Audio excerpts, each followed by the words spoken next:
waayahay war ana kaabayaa aragnay waryaale bal israa'iiliisii oo inoo soo hesteega iyo inantaa isku taswiirtay had may tigtay talama israa'iil bay joogtay iyaduna mid qorigii haysata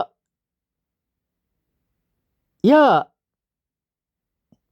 waryaalehen annaka ayaaba aragnay aba dhegeyso bal yuhuud wariyada cod baabay hayan yuhuud dhegeysa לי אתמול לטלפון, ואיך זה שאתה איתי כבר לא הולך לישון. כל הלילה אני יושבת, חושבת, אוכלת סרט, אולי אתה עם מישהי אחרת. ממתי אתה יוצא לבד למסיבה? למה לא ענית לי אתמול לטלפון, ואיך זה שאתה איתי כבר לא הולך לישון. כל הלילה אני יושבת, חושבת, אוכלת סרט, אולי אתה עם מישהי אחרת. ממתי אתה יוצא לבד למסיבה? למה לא ענית לי אתמול לטלפון, ואיך זה שאתה איתי כבר לא הולך לישון. כל הלילה אני יושבת, חושבת, אוכלת סרט, אולי אתה עם מישהי אחרת. ממתי אתה יוצא לבד למסיבה? למה לא ענית לי אתמול לטלפון, ואיך זה שאתה איתי כבר לא הולך לישון. כל הלילה אני יושבת, חושבת, אוכלת סרט, אולי אתה עם מישהי אחרת. ממתי אתה יוצא לבד למסיבה? למה לא ענית לי אתמול לטלפון, ואיך זה שאתה איתי כבר לא הולך לישון. כל הלילה אני יושבת, חושבת, אוכלת סרט. waayahay hablahaas habla juushay ahaayeen imikana waa dowladdii dhammayd ee sweden oo u diyaar garoobaysa in iyaguna in ictiraafaan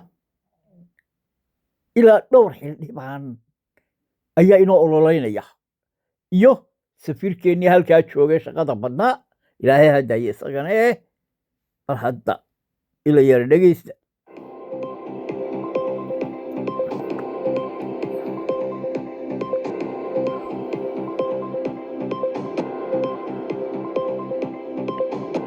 وأفرو نيوز 24 Somaliland steps into the global spotlight as Europe, the Middle East, America, and Africa take notice.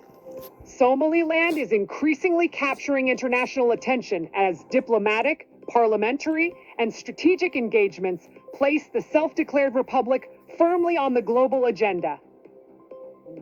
In Europe, this momentum was underscored in Stockholm, Sweden, where more than 40 members of the Swedish parliament attended a high-level briefing on Somaliland's path to statehood. Wow, 40. The session offered lawmakers a detailed update on Somaliland's political and security landscape, emphasizing its 3-decade record of peace, democratic elections, effective self-governance, and its role as a stabilizing force in the volatile Horn of Africa. The strong turnout reflected growing European parliamentary interest in Somaliland's long-standing quest for international recognition. The Swedish briefing also carried wider geopolitical implications. Participants discussed expectations for Sweden to consider following Israel's move toward official recognition of Somaliland, a development that has drawn significant attention across diplomatic circles. Members of Parliament welcomed the opportunity to receive direct and up-to-date information, concluding the meeting with a constructive dialogue that signaled openness to continued engagement.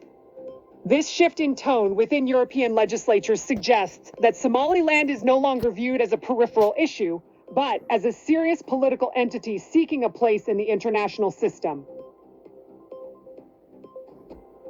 In the Middle East, Somaliland's diplomatic outreach is also gaining traction. A Somaliland delegation has arrived in Israel for talks aimed at boosting bilateral cooperation, aligning mutual interests, and exploring future collaboration. Wow.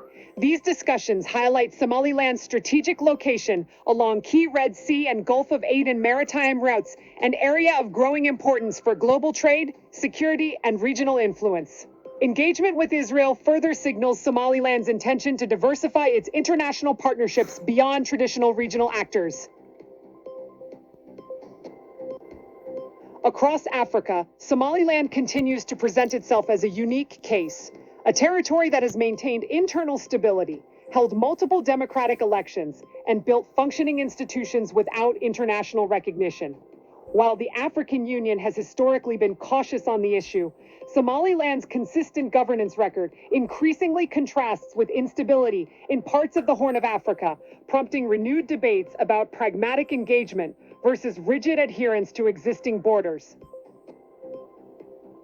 From Europe to the Middle East, and from Africa to broader international stakeholders, including the United States, Somaliland's diplomatic visibility is clearly rising. The reported undisclosed foreign trip by the Somaliland president further fuels speculation about ongoing high-level engagements behind the scenes.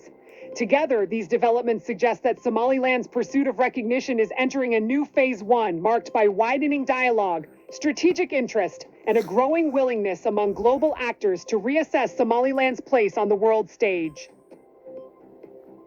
What do you think? Wow. ku kulmaya magaalada Davos ee dalka Switzerland. Somaliland oo markan gashay masraxa ugu sareeya siyaasadda iyo dhaqaalaha adduunka. Xogo dheeraad ah ayaan arintaasi idinka haynaa ee wararka kale waxa ka mid ah. People from Somalia, and Somalia is a failed, it's not a nation. Got no government, got no police, got no military, got no nothing. Kaasina waa madaxweyne Trump oo isla shirkaasi baru ka hadlayay mar kale weerar ku qaaday Soomaaliya kuna tilmaamay beelaan jirin iyadana warbixin ayaan idinka haynaa hadalka madaxweyne ku bilowna daawadayaal madaxweynaha Mareykanka Donald Trump ayaa soo gabagabeeyay khudbadiisii ugu horeysay uu ka jeedinayo masraxa caalamiga ah oo ku sugay madasha dhaqaalaha adduunka ee Davos waxaana uu weeraray mar kale dalka Soomaaliya. We're cracking down on more than $19 billion in fraud that was stolen by Somalian bandits. Can you believe that Somalia, they turned out to be higher IQ than we thought? waxay si adag ula dagaalamayeen wax ka badan 19 bilyan oo dollar oo khiyaanaha oo ay xadeen burcadbada Soomaaliya. Ma rumaysan kartaa Soomaaliya waxay noqday kuwa ka aqli badan intii aan moodaynay. Annaguna waxaanu oran jirnay waa dadka ugu aqliga hooseeya. Sidee bay Minnesota ku tageen oo lacagta oo dhan u xadeen? Waxay ahaayeen burcadbadeed. Waa burcad fiican miyaa? Laakiin annagu badda ayaan ku tooganaa sida aan u toogano dooyaha daroogada qaada. Ma aragtaan inaysan hadda badmaaxin badan wax dhicin. Markay dooyaha la baxaan waxay rabaan inay qabsadaan markab shidaal qaada oo qiimihiisu yahay 1 bilyan iyo bar dollar. Shidaalna way ku raraan markaasay yiraahdaan markabka waan qarxinaynaa. Waxay haystaan hub culus. Haddii aad ku dhufato dhinaca markabka oo dhan u qarxa. Shirkadaha caymiska aad bay uga baqayaan. Markaasay yiraahdeen markabka ha qaataan lacag baan siinaynaa. Annaguna taas ma samayno. Annagu badda ayaan kaga dabargoynaa. Markaan aragno iyagoo baxaya waan ka tirtirnaa badda. Ma jirto burcadbadeed badan hadda.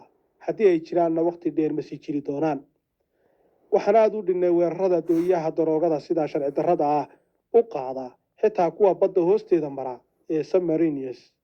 Ma rumaysan kartaa inay iibsadeen kuwa yaryar oo loo yaqaan mini subs aadna u dheereeya kuwaasi oo loogu talagalay daroogada.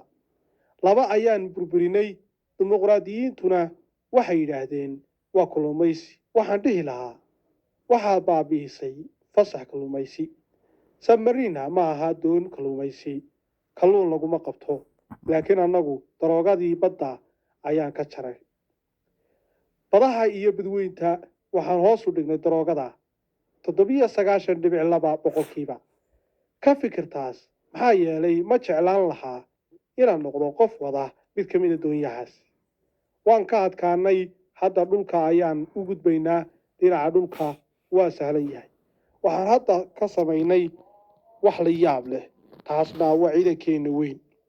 Xaaladda Minnesota waxayna xasuusinaysaa in reer galbeedku uusan si ballaaran u soo dhoofin karin dhaqanka shisheeye ee weligiis ku guuldaraystay inuu dhisto bulsho guul leh. Waxaan dadka ka keenaa Soomaaliya. Soomaaliyana waa dal fashilmay. Xitaa dal maaha. Dawlad ma leh. Booliis ma leh. Ciidan ma leh. Waxba ma leh. Kadibna waxaa jira xildhibaan been ah oo hadda la sheegay in hantideedu tahay 30 milyan. Ma rumaysan kartaa tan? Ilhaan Cumar oo ka hadlaysa dastuurka iyadoo leh dastuurku uu ilaaliyaa. Waxay ka timid dal aan dal ahayn. Haddana waxay na baraysaa sida loo maamulo Ameerika. Arrintaasna muddo dheer kaba sii socon doonto. Taasi ogow ayaa yiri madaxweynaha dalka Mareykanka Donald Trump.